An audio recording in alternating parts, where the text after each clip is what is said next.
On December 8th of 2018, I posted a video warning people that the Russians are planning some kind of a biological attack and that they're then going to blame it on the United States. From the BBC. In this case, we are able to see their full disinformation ecosystem in effect, including state TV, proxy websites, and thousands of false social media personas, all pushing the same themes, said Leah Gabriel, the head of State Department's Global Engagement Center. The accounts had been previously identified for sharing Russian-backed messages on events such as demonstrations in Chile and the war in Syria. This was obvious to me because I lived in Slovyansk in 2015. All these Russian newspapers claiming that the Americans had secret biological laboratories hidden all throughout Ukraine. In fact, one article said that there was a secret American laboratory located in every Ukrainian city. And I understood these people are lying, and what they're trying to do is create fear, and at some point they're probably going to create a biological attack, and then they're going to blame the Americans. And now there's this Wuhan virus outbreak in China, and the Russians are busy at work trying to blame the United States of America. And now the United States has blamed Russia for leading the disinformation campaign.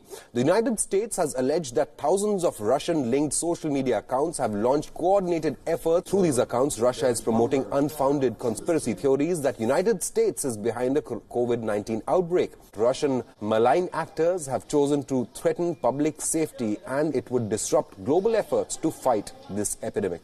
Now, this after claims emerged that the coronavirus is a deliberate attempt by the United States to undermine China. Now, reports claim that the virus is a biological weapon manufactured by the So you see, there's a lot of disinformation coming out of Russia, which is exactly what the Holy Spirit told me more than a year ago to warn you all, that there will be so much disinformation coming out of Russia. He didn't say in the world, he said coming out of Russia. That you must have this open communication with the Lord. You have to start praying. Is this true? Is that true? Holy Spirit said there will be so much that no one person can go and research and fact check and verify every story that's going to be coming out. It will be too much. The load will be too heavy a burden. You must turn to the Holy Spirit and have this relationship that you can ask Him what is true. And when you hear His voice telling you, then you know, what should I do? Where should I go? Then the Holy Spirit, you will know His voice and you won't be deceived into following another.